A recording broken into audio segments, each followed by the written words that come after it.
Please come and invite your panelists to come and take their seats.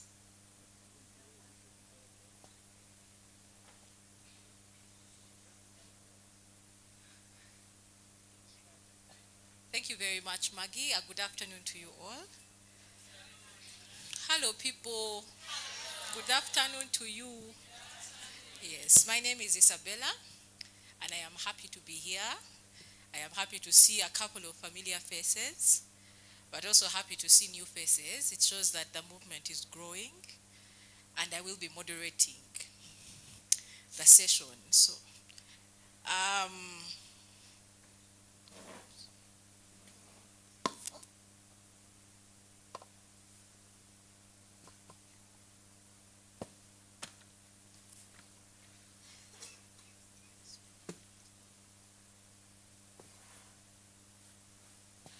I will have a panel of 3 people joining me, and we are going to be discussing spaces for women in politics. But I also know that at times these panels are curated, and there are people there who keep saying, when will I ever be on a panel? So today, given that I have Jesus' rights, who wants to be on the panel? If you want, you just put, now you carry your chair and sit next to me. You really don't want to be on the panel, I'm serious. Who wants to be on the panel? Yes. It's not which questions, it's who wants to be on the panel. Okay, you come and be on the panel. Come. Okay. So that was the first hand that came up, and she's going to take my chair and join us on the panel. So let's clap for our first panelist. No, for you are not very sure about what you wanted, so I abandoned your cause and efforts. Please take a seat.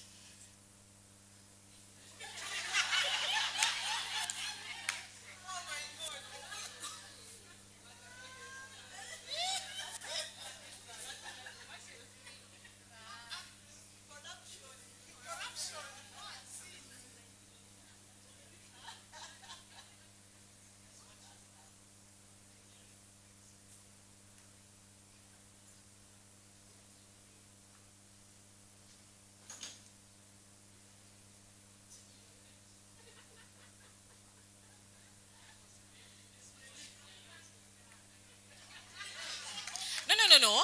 So when you're invited to a panel, you make sure you come with a book and a pen. So she's gone back to pick up her book and pen and return. Okay. So let's clap for our first panelist, Daisy Fortunate, who is going to be joining us on the panel today to talk about spaces for women in politics. Daisy is from UPC, the Uganda People's Congress, and you're going to take my seat. That one, exactly. Joining us also on the panel, we have Phoebe Namulindwa, who is the RDC of Kasanda District, but also former RDC of Luwero. When she was named RDC of Luwero, I believe she was the youngest RDC at that time, and she brought light and color to the RDC community as a woman, but also, if you see Phoebe's her dressing, she practices power dressing. And so I think you shocked the RDCs from the time you came in, and you have made a name for young women in politics. So you're very much welcome, Phoebe. And also to acknowledge and applaud her for the amazing efforts she's doing in the Ebola fight in Kasanda. You're very much welcome. Anywhere. This is happiness.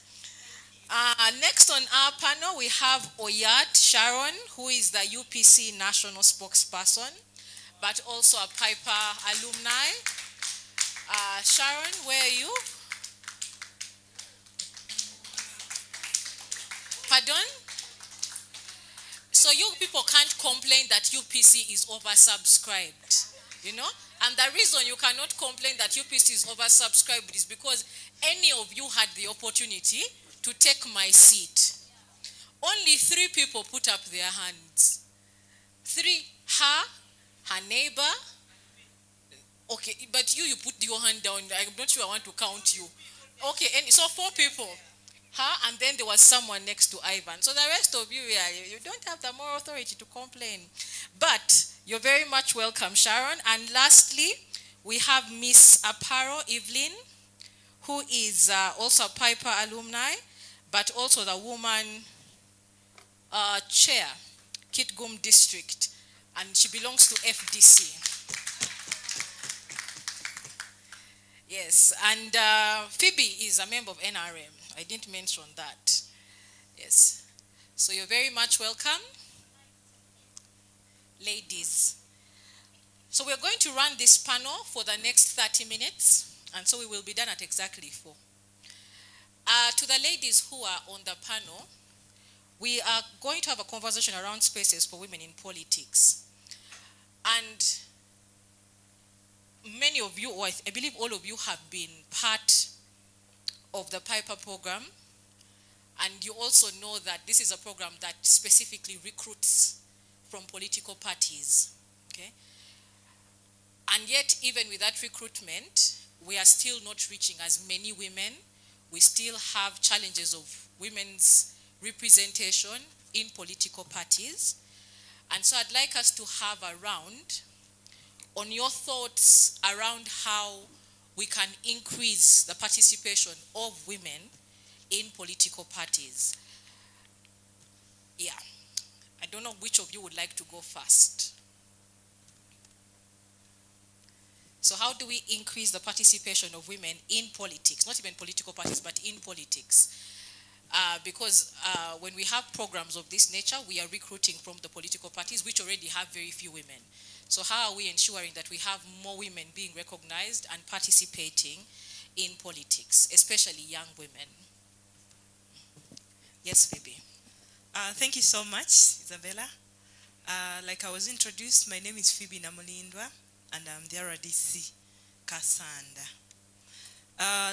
I'll straight away dig into what you've asked us, but I think the most important thing is we need to interest women into politics, because, like you said, you find that even when we have such spaces that some might not even be aware of, we still find that we see few women getting involved or getting interested in politics.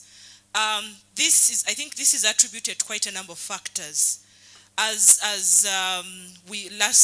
it yesterday but one, when Marie was discussing with us, she came to where we were, and she talked about issues of feminism, and then the whole aspect of patriarchy, which really needs to be broken in this society, because these women are nurtured by women who are actually, at the end of the day, being suppressed in their communities. So in a way, if we do not interest them and break that barrier that prohibits them from getting interested, even when we have such spaces, many of them will shun away from what? From these spaces, because they are being raised by people who don't see any light in politics.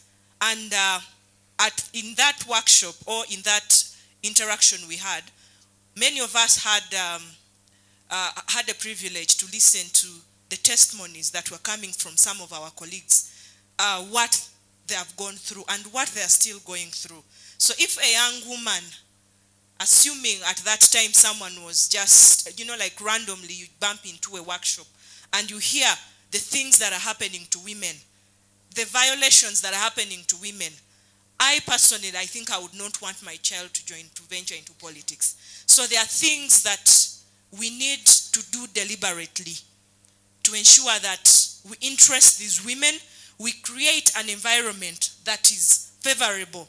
Because remember, we are looking at young women who might not have the privilege to create the spaces themselves. And maybe to add on that, us who are like the mentors of these young women, we also have to ensure that we mentor them, or we encourage them to interest, like I said, to interest them, to get interested in politics, because normally we always tend to dwell on the negative. But I would not have been what I am if I had not joined politics before. If maybe I can just give you a little background about myself. I am a teacher by profession, a teacher of English and literature, which I did from Makerere University. And then I also have a master's in public administration and management. But after my first degree, I went and taught in an international school where I was a headmistress by then. But how, someone will ask, how do you switch from being a headmistress into politics? It's the space. It is what I was seeing at the time. I realized, yes, I had young people that I was nurturing, but I felt the platform that I had wasn't going to propel me into doing what I dreamt of doing, the change that I wanted to create in society. And somehow that drove me into doing my master's in public administration and management, because I had a dream of being in a public office. And I think there is some time back when I was interviewed in one of the papers we have in New Vision, and they asked me about the inspirations I had and what triggered me, what enticed me into joining politics. And I told of a very little story that happened. Some time ago, I went to one of the public offices that I will not mention. But during that other time, we used to have, remember, I used to go for recommendations, especially when you needed a passport to go out of the country.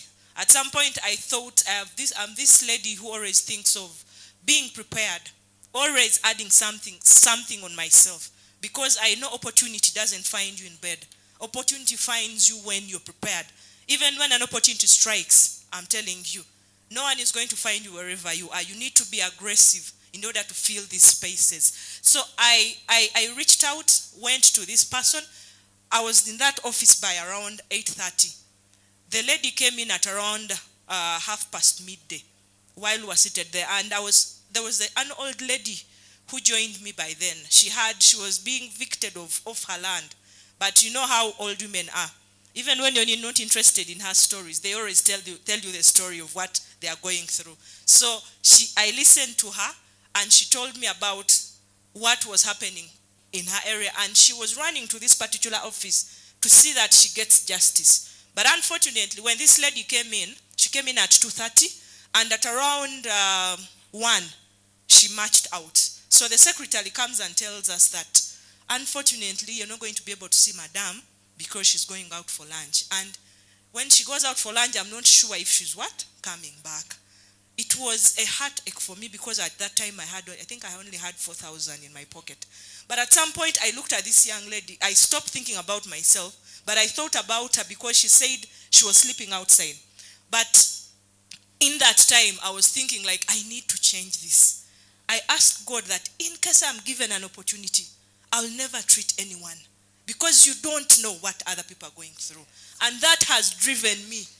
That has inspired me to always, even those like Isabella, you've talked about me and what I've done. I was the first RDC, like young RDC, to be appointed in Uganda. I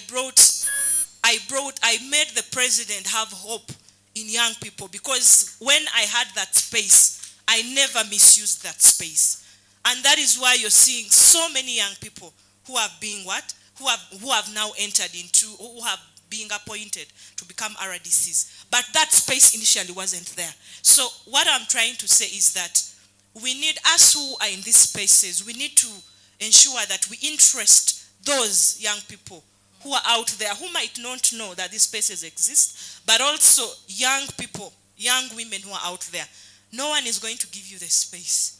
You need to fight for the space. I am telling you, because even us, even the Isabellas you're seeing, even those you call old elderly people, they fought to have that space. So no one is going to say, okay, let me step aside so that you have that space. You fight for the space, create your own space, and create the change that we are all yearning for. I beg to submit. Thank you very much, Phoebe, for sharing. So in responding, part of what I hear from Phoebe was that to get into political space was a lot of personal initiative, you know. And I know that personal initiative is your number one initiative. But in conversations like the ones that we are having today that are supported by institutions, if you were, and I'll come to Sharon, away from personal initiative, if there were institutions that existed, what creative ways would they go about their business to ensure that, one, young people are interested in joining politics, but also, two, that the programming that they have actually supports young people's engagement in politics? Over to you. Thank you very much. I didn't think you needed a panel after what the RDC had said. But to answer your question is, yes, it is a personal initiative to join politics. But to keep in politics is another story. You may have the love for politics and you have your reasons for joining it.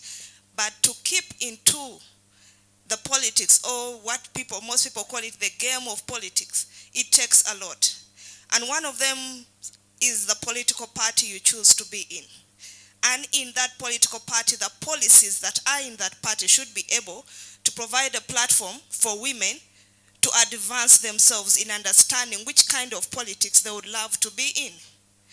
And through that, it will empower women. For example, recently KIC helped us to formulate a sexual harassment policy, which as a party, we didn't have. And unfortunately, the leaders did not even know that this has been going on, because no one or no woman came in front to acknowledge that this has been happening. Until a few of us, the young women who joined with our Kajanja and brought it up. And this is when their eyes opened, like, really, this has been happening. It cannot be possible. But as we went on into those interactions, people got out of their skin and started testifying.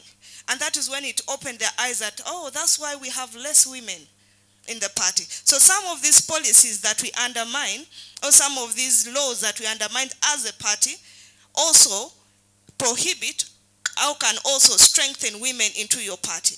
If women feel safe to be in a certain political party, they will be able to participate more and to join more. And these are some of the things that as women in UPC are trying to do. And this is drawing, as you can see, most of the women in UPC here are young compared to the image that you know of UPC.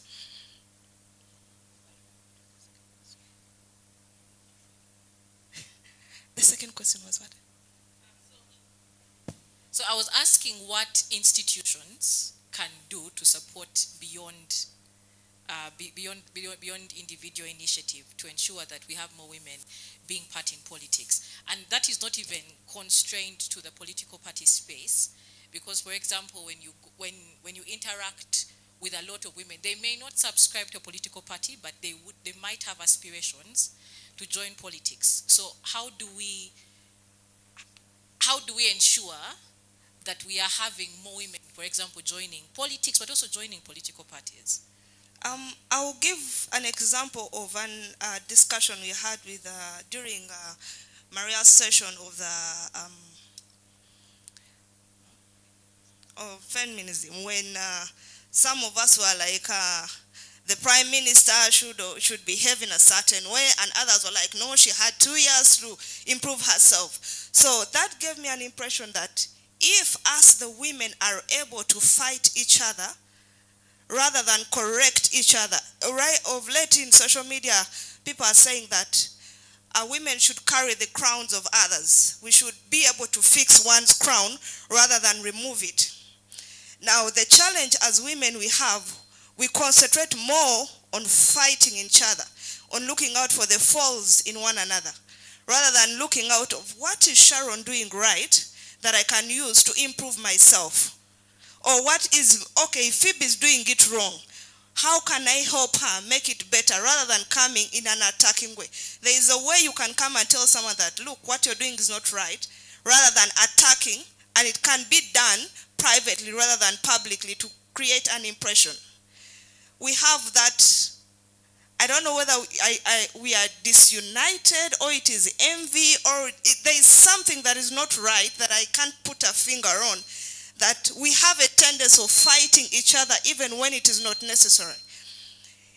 We should be able to understand a woman's position, understand the background of where she has come from to where she is now, and then appreciate the initiative or the work she has put in, And that is when we shall be able to understand why we behave a certain way or why we hold certain positions that you may think we do not deserve. So the moment we understand that aspect, that is when we shall start appreciating one another rather than fighting one another. So this is not all about politics. Even outside politics, it is very easy to find a woman fighting a fellow woman than a woman fighting a man. It's ironically that women always defend men at all costs, whether it's battering her or not. But any small problem a woman makes, it will be a woman to first react against, not to defend. So the moment we come up and start appreciating one another as women, we will create an atmosphere that will create self-esteem among us, will change mindset of the young people, and also develop us individually. And this will create spaces that women will be able to participate in.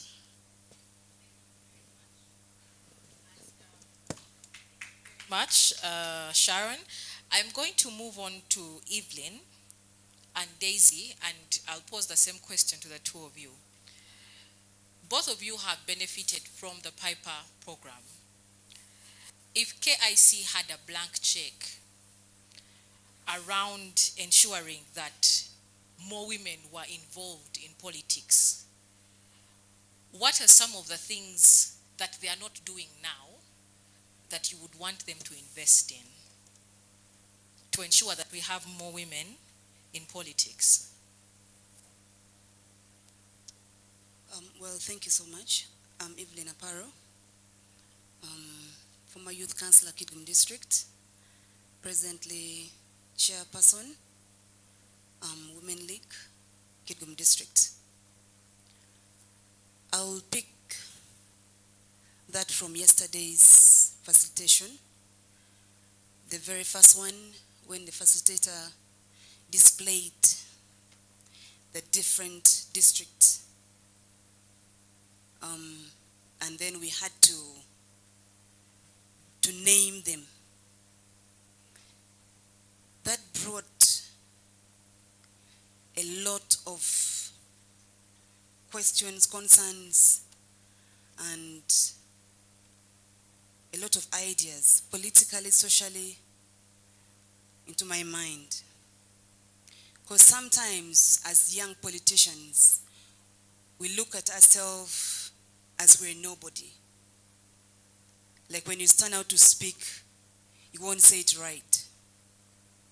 When you speak to an elder, you think that you've spoken something that's not worth.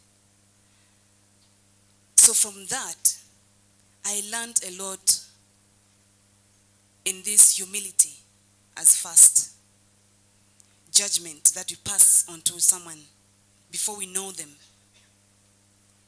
Judgment that I've not known exactly who I am sometimes, and then I think I cannot do it.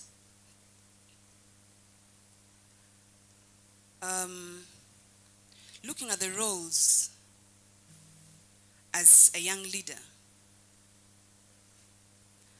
I've always thought that being a politician, one should have money, you should have all the dress codes that a certain community or district wants.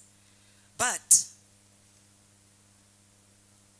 when I look at my party, FDC, the roles and responsibilities that it has taught us has been different. Is knowing what you want for your country. Is knowing the interest, where your party is going, where you want your country to be, where you want other particular parties to be, rounding it out as a unison to bring peace in a certain society or a country or a community.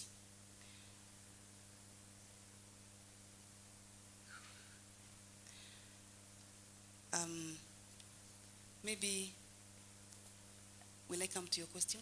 Yes, please. Mm-hmm. So my question, so you are a beneficiary of Piper. Yes. You have been part of the Piper program.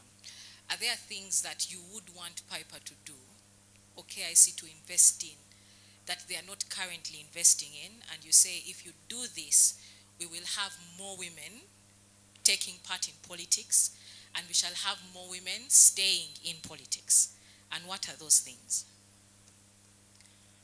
Well, as a beneficiary of this mighty institution, for taking me through all the education that I've got, the ideas that I've got,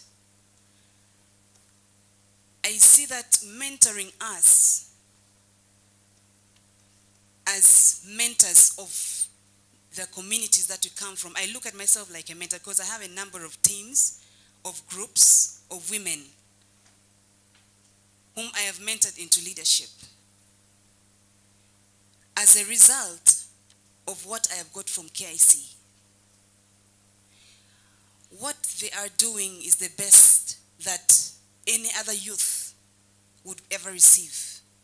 If I look at my capacity, as I look at where I started from as a young politician to where I am today. Now, what do I want KIC to do now? We have someone who talked about capacity building. Someone's talked about, this afternoon talked about why the same faces every time. As I was seated out there, I was like, no, it is not about, having the same faces always. We have people whom we mentor. As KIC, I would still comment that we need, you need to mentor us more. We need more handouts to train the youth and the women whom we have at grassroots. Because when you look at the capacities of course that we have, sometimes you think it is enough. You go out and speak to them, they throw questions at you, and sometimes you may barely answer them because of the interest of particular parties, because of the interest of some individuals who may not understand why you are in such a position. So, as a recommendation, of course, I would say we still have a long way to go. Thank you very much, Evelyn. So Evelyn talks about more investment in mentorship and then more investment in peer-to-peer learning as well as capacity building. Let's come to Daisy. What would you ask or what would you propose to KIC to invest in more so that we could have more women interested in politics?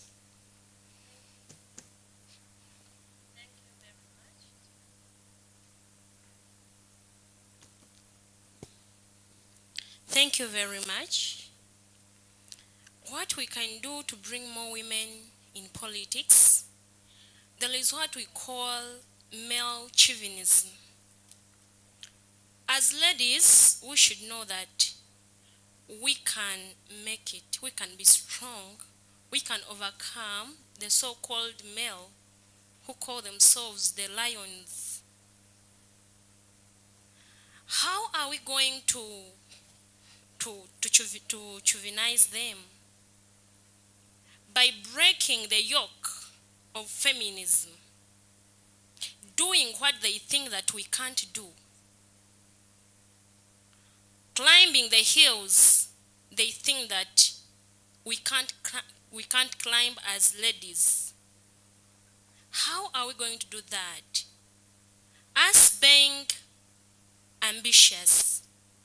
If you want to be successful in politics as a lady, you have to be ambitious. You have your own ambitions. You may be in a certain party, you may be independent, but the fact that the moment you become ambitious, then you will achieve in politics. And you be self-driven. The moment you become self-driven, you don't wait for someone to push you. You can achieve your goals. With all that power propelling in you, you can achieve your goals as a woman in politics. And then there is what you call self-interest. it's very hard or it's very rare for a lion in a jungle to start jumping over the trees and it do fall down.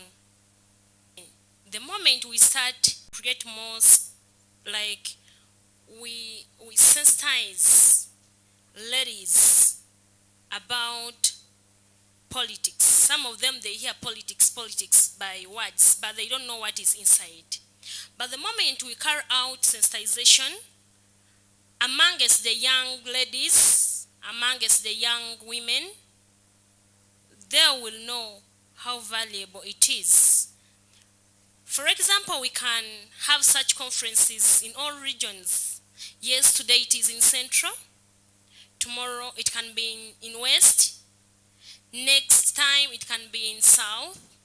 Another time it can be in North. West Nile next time. This will show women that really they are interested, they are hoped for, and they are being cried for, at least to have a room in politics. Thank you. Taking part in politics, more women occupying political spaces, but also ensuring that those spaces are able to enrich you who are already part of the political process. Yes, so let me see. We'll probably start from here since you didn't make it to the panel.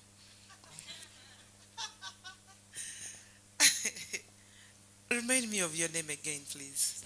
Isabella. Thank you so much. Sarah is my name. I want to thank the panelists, and all of them talked about women issues, though I felt some of the questions were not critically tackled as to my expectations, so we are here to add on and help each other. I want to agree with you people that yes, women have challenges, and the eminent question that Isabella asked, how can institutions help, especially like KIC, how can they help to have more women participating in political spaces? I want to take you women back who are with us at the training of the Piper alumni. There is one thing I remember Marie, who was taking us through the feminism theories and what. We talked about the average women. Isabella and the rest of the women and the gentlemen in this room, I want you people to agree with me that today's problem is not actually patriarchy as such. The average women, the ones who have not gone so much to school, are the ones who decide what politics is today in this country. They are the ones who wake up in the morning to go and line up to vote. They are the ones who look for money for campaigns. They go to the market, they go look for votes and all. And we are not looking at these average women. My recommendation would be, KIC alone cannot do this. But if KIC and other women organizations could join hands and we start these grassroots outreaches to these average women, these the women of Owabuli Joe, who goes to the market to sell tomatoes, to sell oranges, and yet they have a bigger stake in the various constituencies and political spaces. Teach them in the language they understand. They might not understand English. Localize the communication to them in the various language they do understand best. We find ways of interpreting some of these policies and the gender analysis and what we're talking about, the concepts, to them in their language that they can understand best. And that alone cannot be done by KIC alone. Political parties must take keen interest. The national and local organizations, civil society, must take keen interest. As I finish up, I have seen the media in my district to do what we call baraza, the community outreaches. In these barazas, they only invite men and the young people. And when the women attend these barazas, women are not even given spaces to talk. Can we now begin inviting and having this local media who are actually poisoning and discouraging most of the women to take political spaces? For me, that will be my recommendation. Thank you. Thank you very much. We'll go to your neighbor. So this microphone, when it goes, it's not coming back. So if it passes you, we have gone. Okay? Yes. Thank you so much, Isabella. Once again, I'm Nabada Shami from Justice Forum. I just want to add on a bit on what my comrade has said, but still, Isabella, you two, you've confused our panelists. At first, you asked them if Piper had a blank check, what would it invest in to increase women what? Then later on, you changed your question to what can Piper? You know, of course. Again, the way you're twisting it, the way you were twisting from the other then to this one, made them be confused of what they should answer you. Now you who isn't confused, you answer. So, I'm so glad that I've been into Piper several times, and my recommendation to Piper would be that as much as you always have these boardroom sessions, it's not enough. My sister, who is deep down in Bukoma and Simbi, cannot afford coming here in this session. Even when you organize it in Bukoma and Simbi, she may not come because she will see no reason as to why she has to come and sit from morning to evening. But I would think if you could invest a lot more in awareness campaigns, you can find ambassadors for those awareness campaigns. Find influencers that can influence these women deep down there. They have influencers. When someone says so, she will listen. You know, she will follow because so said that. Because sometimes it's very difficult to meet these women and convince them when you just come all the way from where you've come from and then you can meet them. But if they have someone they believe in, it will be very easy for them to pick up what you want them to pick. Otherwise, I beg to submit.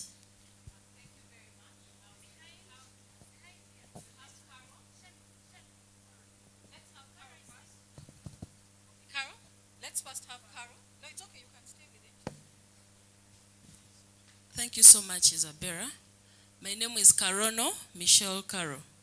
Now, your question was about if Piper had a blank check, what they would use it for. I think we've discussed lots of challenges that are affecting women in politics.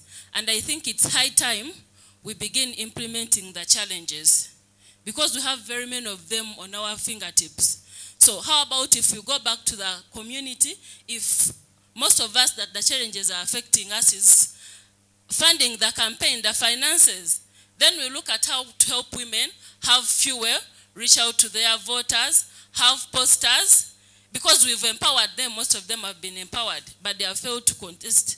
Like when you were beginning the session, you invited people who are interested. Do you know what I got from that? That a lot of space have been created for women, but we fear to take it up. You created space and we do not even take it up. So there is a lot of space for women, but we are not taking it up. So I think apart from that, we also need mentorship. Very many of our young girls want to contest, but they fear. They fear a lot. We keep saying that sexual harassment have stopped women from contesting, but I've seen girls in youth leadership harassing men, sexually harassing men. They make video call and show them their private parts and ask that if you vote for me, all this will be yours. Actually, the biggest number of women harassing men in politics, the young girls, actually, the percentage of women sexually harassing men in politics is bigger than the number of men sexually harassing men. So people need a lot of mentorship and also trainings. I beg to submit. The number is bigger. Yes. Can I? Should I go on? Yes, please. Thank you very much. On addition, much as you have robbed some of my points, it is okay. On addition to what you're saying, she talked about fear, may I call it phobia. The fact is, majority of our colleagues, they have a lot of hindrances. Of course, what is rampant on media, the threatening death. They have poisoned very many politicians. Witchcraft, everyone knows that. Yes. Now what are we going May to I do told, about witchcraft? I'm coming, my dear. I'm still giving you what they say. Okay. The reason that's why they fear to get involved into politics. Okay. They're like, ay. ebyobufuzi birimu obulogo bungi. I myself, I heard that and I was like, no problem, Zebandoge. The intimidations. And one thing we are forgetting about, something very important, is love. Love. Love for our children. Love for our husbands. Some will be like, me, I leave my husband here. I will go for a workshop for a month. Those are all intimidation. Those are all phobias. Those are fears why women are not getting involved. So what is the solution? So some of us who are here, we are supposed to influence them positively. How? By living as an example. You show them that we can. I happen to be a teacher somewhere. And I'm the patron of the prefect. But I make sure that everything in line with politics or leadership, I influence them. So that's what you're supposed to do. Live an example to others. Thank you very much. So I still need to ask you a question because you have answered this as an individual. So how can institutions strengthen the collective? Because as individuals, self-drive, by the way, is the biggest motivator to a lot of female politicians. And so the question here is, how do institutions come in to support this self-drive so that we have bigger results to celebrate? Thank you very much. Go back to the grass level. Go down. Okay. This is my first time, by the way, to attend this. I'm very privileged. That means now we need to move further, deep to the villages. Thank you very much. Go to the villages. Okay, thank you. So we'll go to the back, and before you speak, we'll have someone speak from here. And then the people from this side, we are heavy, so we are. Thank you. My name is Rachel Neluva. I'm the Assistant National Women Leader, Uganda People's Congress. The first question, which you asked, what can KIC do to increase more women participation? One, if they can do also add skill development programs, because the young women need financial, economic empowerment. One of the biggest hindrances of women joining politics or participating is financial hindrance. Most of us here, I know, would be maybe taking part, but when you look at your financial capacity, you're like, no, you back out. And then there was a question here that they asked the panelists in the morning, in the afternoon, though I didn't hear them answering. They asked, what can women, the young people, do since they don't have the capital? Young women, young ladies, nobody's going to give you capital as a lump sum, like money is here. Nobody's going to do that. Unless you're willing to trade your... Yes, that's the fact. Nobody's going to give you the money. Even no organization is going to give you the money until money is here. Oh, yes, but they don't just come with money and give you. No. So as young people, you need a starting point. You don't need to look to start with 10 million, 15 million to do a business. You can start small, with that small 100 and do something. Then, okay. And then there are these programs for empowerment. There are these government programs which are there, but we, the young people, tend to shun away. They are there, they give out money, there are those circles, government money. That is our money. Go for it. It's not for those old women. Okay, our mamas only. Go, you can easily access these finances. Let us not sit at back and watch. Thank you. Thank you very much. And we're going to go to the back, but let's remind ourselves that we're talking about how institutions can support. So whereas you may be tempted to talk about how you can support yourself, this is an institutional question. So we also have just 5 minutes, so let's take a very short time and finish. Yes. Okay, thank you, Isabella. My name is Nora Giftamala from Frankfurt, Uganda. And I personally think decolonizing the name politics would increase the number of young girls participating in politics. A reason, I think politics is a big word. It's just like identifying yourself as a feminist. It's a big word. When you walk into a room and ask people, how many of you are feminists? You may get like 3 or 5 hands. But then when you ask how many are passionate about women, how many would move mountains to do things for women, you may find like all the room is raising their hands up. So to me, I think it is decolonizing the name politics. We all have the belief that politics is about, being in those higher positions, leadership spaces, but everyone is a leader in their different capacities. Everyone is a politician in their capacities. So to interest the young girls, we need to design activities that can spark off their interest in a way that they understand, in a manner that they relate to, after removing this big word of politics. Thank you very much. Yes. Please be as brief as possible.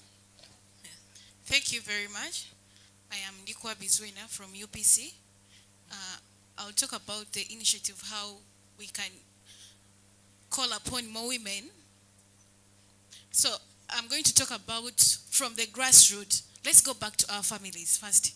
Some of us, we are mentored by families. So let me just stop you there. Institutions. How does the institution come in? Yes. Family is an institution.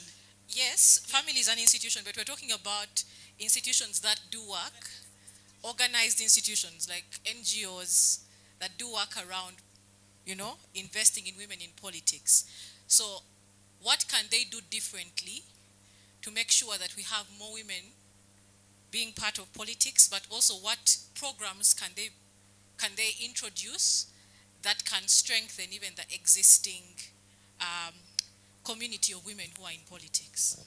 Okay, I'll go back to my next point. Yes. Through institutions, that is, we can have more women through institutions like universities. We can take this campaign to universities, and then secondary.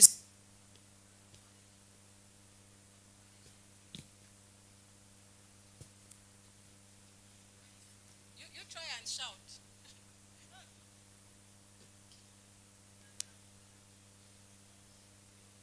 You want to stand up? Okay.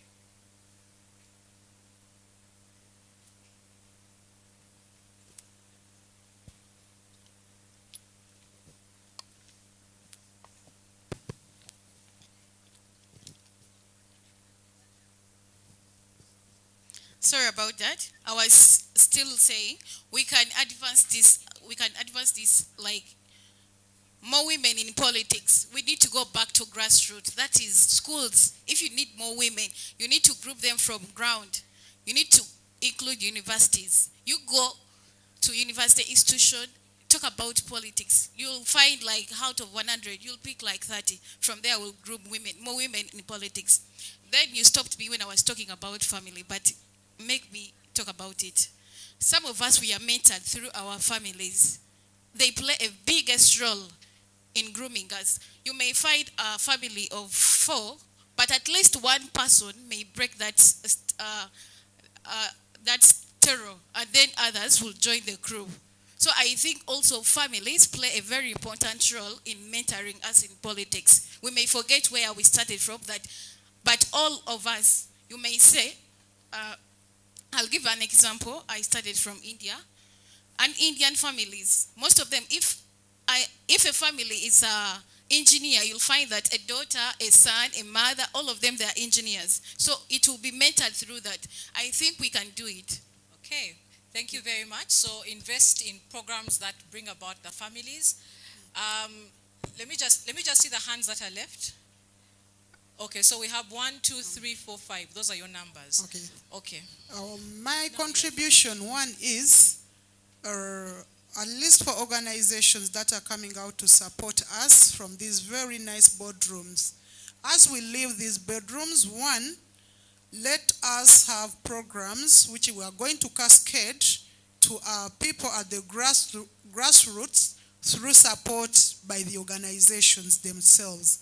such that at the end of the day, we do not call out these organizations directly that come to our villages because we are the ambassadors. So since we've gotten the training, we just request the organization to support us to do community action programs to ensure that we cascade whatever we've learned from these boardrooms. Secondly, again, to increase women in politics or in participation.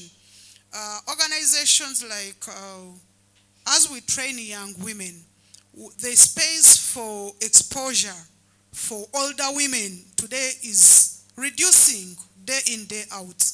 And you will realize these are the same young women whom we are recruiting into the women leagues. The moment these women don't get opportunities from the youth leagues, they may fail to get the opportunities from the women leagues. So I would request organizations to interest themselves in the continuous mentorship and exposure of women leagues, so that at the end of the day, when these other women come in, the space is already built. This one tackles to continuously, due to looking for more funding, because for instance, when you look at Piper, we really appreciate, but the numbers are still very small compared to the ratios of the young women who are supposed to attend the program for young politicians in Africa. And I will stop you there so that we can move on to the next person. So we had Maxentia, and there were only 5 hands on this side.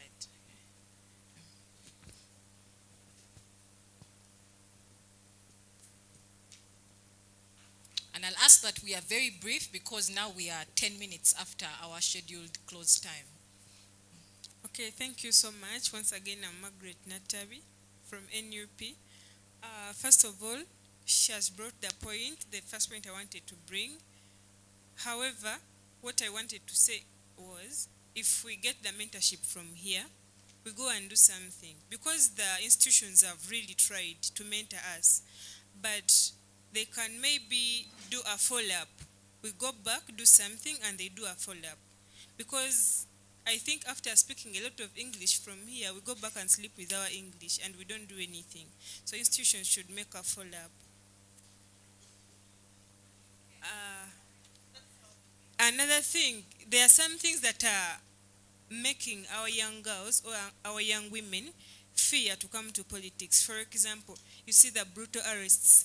You hear people say they are going to arrest them. People hear such things. So I think institutions should come out and advocate for peaceful politics. They come and campaign against such activities. I think it will bring more girls into this, because you go and meet different girls, tell them about the good thing that are actually in leadership, but they'll be like, no, me, I can't die. I'm still a young girl. I think institutions should work on that. Okay. Thank you. Thank you very much. And where was the second hand? So your hands have become quite many. Thank you so much. Anyway, when we reach the 5th one, we are going to Isabella, stop. But yes. I'll have just a few comments. I think we need to increase on the visibility through actions. These young women here have had a lot of mentorship, and the circles seem not to be increasing. So going down there, let us first go down there ourselves and regroup and have those small groups. Start small, you grow big. I think this is where KIC can support you. So there is a crisis in Karamoja. What if we mobilize ourselves as young women and took some food there? Don't you think we can be visible, and then our parties can know we are doing something? So that is, if I can copy from Akina Mama Africa, that those community action projects, how about that? Can we be supported into implementing some community action projects for young women so that they can be visibly seen, plus the solidarity activities I talked about? The documentation. So what happens when we go back home to our respective parties? Do we write back? Do we make reports? Do we have those statements that are so pertinent to make our parties support us, and then ask for more funding, even from other partners? Or what do we do? But there is, organizations would like to support evidence-based. What do we do as young people who have been mentored when we go back home? So let us have evidence-based documentation and information so that we can increase the funding, and then it can go down. Even if KIC is here to support us, how can it get to TESO without Barbara? So it is us to take them there with this information. Thank you Let very me do the much. last one. Yes. I think we need joint advocacy programs for all of us, breakfast meetings on both internal and external policy.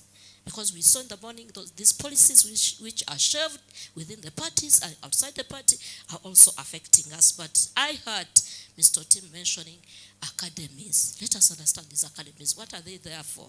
Yes. They are for us and for increasing participation of younger. Thank you very women. much. Number 3. So that's number 3. Thank you very much. But your hand wasn't My up. name is Martha Naku Sechto from People's Progressive Party. Yes. Actually, before I had raised up my hand, I wanted to answer the other lady in green, because she was complaining that the COCs, they have not made their responsibility to go down in the village and train women. Me, what I would think, we are here as women, and it is this training is more of TOT, that it is our responsibility as women who are here, who have got the opportunity to go back down in the village and at least train our women down there. Let's not wait for this bigger organization, since we have got this the opportunity of being trained. So that was my submission I wanted to give. And actually my sister Aisha had also talked about it, Okay. but I also wanted to clarify on that. Thank you very much. Thank you very much. So for the subsequent hands, in case something has been said, don't repeat it.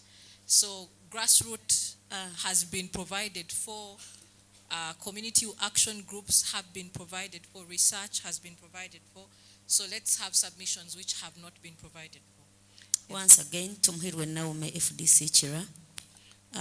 My point is one, the organization, what they should do to create space for women in politics. It is not only, this thing is normally for those ones who went to school. And there are women down there who have never gone to school. They do better even us who went to school. So as these organizations, they should do at least provide them the adult education for those women down there in the villages, if they can learn how to write and read. Because some women, they fear. They know how to express themselves. They know how to work. They can do better in politics. But the problem, they don't know how to write and read. So as an organization, the NGOs should focus on those points. Thank you. Okay, thank you. No, your hand wasn't up. It was just the 2, so my apologies. Yes, please. Thank you, Isabella. My name is Zerida Kakai. I'm not going to use a lot of time because most of the things have been said by my colleagues. But I think I'll emphasize the point of sanitizing the politics. Because most women like peaceful politics, peaceful environment. So when they see an environment where there is a lot of danger, a lot of hassle, they usually shy away. And also given the patriarchy and other factors that we have spoken about. So I think it is in terms of policy that we also need to look at, where NGOs or civil society organizations can help in policy formulation in terms of protecting the political environment. And then the things I feel KIC should put more emphasis. One, retainment strategy, like as a topic. Because even when you look at Piper as an academy, we have had a number of people, young women and also men who have been trained. But when you track, you find that most of them along the way have fallen off. So we need to look at retainment strategy as parties, because many people come in, but many people also leave parties. Secondly, But you said you were going to be brief. I'm finishing. Okay. I'm finishing.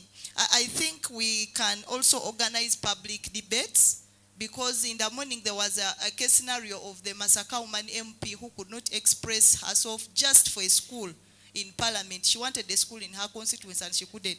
So if we could have public debates, these debates can also enhance the confidence of women and young people in public speaking. Lastly, I think we can have political exhibitions where we as political parties, as in KIC, can organize political parties to go out on platforms and also market their agenda or ideology, and then people can subscribe to different political parties. But after all of you presenting your ideas, and then women can listen and think and choose a party that they can go with. So that is also another way of reaching out and doing recruitment. Thank you very much. Thank you very much, Zerida. And finally, Finally, I'm going to be very, very brief. My name is Joyce Adikin from the FDC.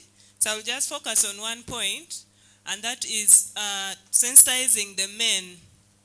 Many women who want to participate in politics are being pulled down by their husbands, who do not want them to engage into politics. Even those of us who are already in it, we get men telling their wives that, please, I don't want you to go for those things.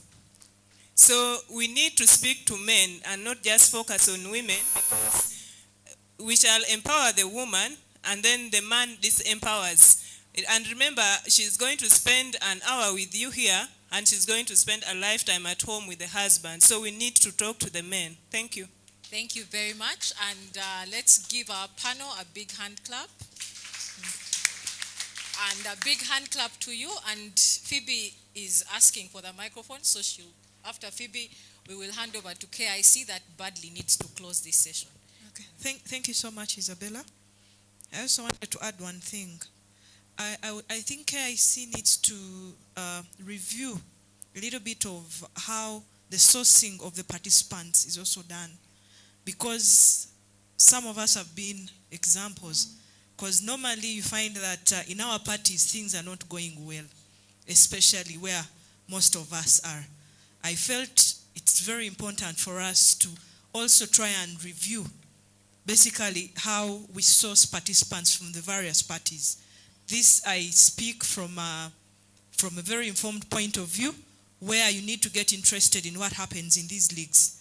I understand we have various dynamics within the political leagues and the rest. So I wanted KIC to look into that, so that very many young women will be left out by not being given a chance because of the internal politics that is within the party. So let's try and look into that.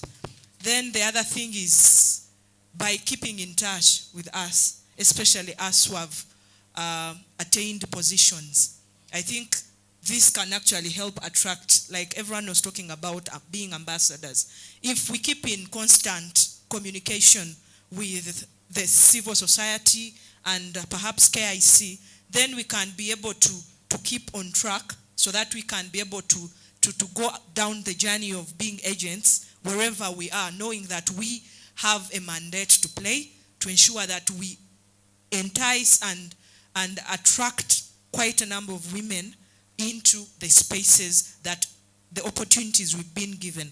I believe if we do that and we stay in constant touch, we shall not deviate and we shall not embarrass them. We shall keep doing what, passing on the information we got from here.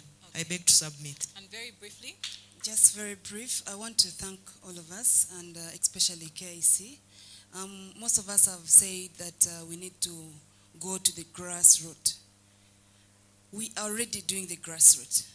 We are supposed to be someone's mentors. We are supposed to be, we as leaders, whom KIC has trained are supposed to go down there, and every time we are coming back, or today as KIC has called us, I expected them to have a session for us to give reports on what we have done since we had the trainings. I don't know if that was done, and maybe I missed out on the session, but we are mentors of those. Like myself, I have so many groups that I train, I talk to. Like during campaigns, we had numbers of groups that we formed because we needed votes from them. I have youth groups that we are training, and we have women groups whom we have as parties, FDC, that twice in a month we meet. We have VSLA group. We have about 7 million in one group, and then about 11, that is from the training that I received from KIC. So I also want to say that as we complain of us women being restricted by our husbands, after the training, what do we tell them? And how do we behave to them? That one tells us a lot. So me, I stopped complaining that, oh, my husband stops me from, coming for political trainings or meetings. Because what I get from here is what I treat myself, the way you behave to them, or the way you treat yourself or handle yourself, or pick up a few things. Follow up, yes. KIC should follow up, then follow up with organizations, FDCs. Thank you so much. Others have already said it, but I want to applaud KIC for all the endeavors that you've taken us through, and big up for you. Thank God you very bless much. And Daisy had a final word. Thank you very much once again. Daisy Fortunate from UPC. More so, as KIC as an institution, what it can do to bring more women in politics, there is what we call protection against the harassment. KIC itself, it can't do it alone. It needs the support from the political parties. Political parties should at least provide protection to their candidates. The moment women are protected from that harassment by their political parties, it will empower them, it will give them confidence that in case of anything, I'm protected. How can it be done? A political party may decide to have a lawyer so that in case of anything, he can stand in for the candidate. So another thing, ladies who are capable, like I normally call upon those who are already stable in politics, the MPs, RDCs, always coming to help those young girls if we want more women to be involved in politics. There are those ones who are interested in acquiring education, but they can't. So if you're capable, help those girls in the village, help them, show them the values of education, and show them that through education you can reach somewhere, you can reach where I am, empower those young ladies so that they can come and do what you're doing in politics now. Thank you very much, Daisy. Thank you too. And to Phoebe and to Sharon and to Evelyn, thank you very much for being part of the panel.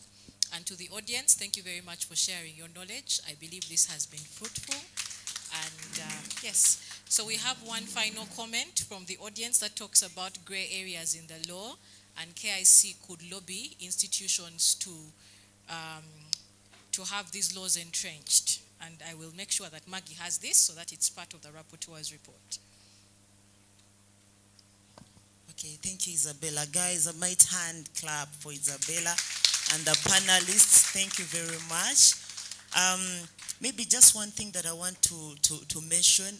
RDC Phoebe, you were talking about the internal processes when it comes to selections, but also you realize that as institutions, sometimes our hands are tied because we do not know your internal, like politics and selection processes. And for us as KIC, really, we cannot do much as far as that is concerned. You realize that when we're doing recruitments, for example, for Piper, we call out for participants, but what we need to make sure, or what we've been doing, is that we publicize on most of our networks and say, hey, this is happening. We are calling for this, so that at least you're able to see what is happening and maybe follow up within your party, because that we cannot really influence your internal politics. How you select participants, who participate where, we cannot really influence. For us, all we do is get what has come from the party. For example, if we do a very, very big pool, then we can select still from the pool. So that means whatever the party has given us is what we have access to. But I think what you're supposed to do as people that have been in the space is just to follow up. That if we are calling up for opportunities and we need people, then you can follow up and say, hey, there is this. Or maybe you ask and say, Maggie, you called for this, who has been selected from our party, so that I'm able to let you know. Okay? Yeah, thank you very much. Thank you for participating this afternoon. Thank you for all attending from the civil society, all the CSOs that have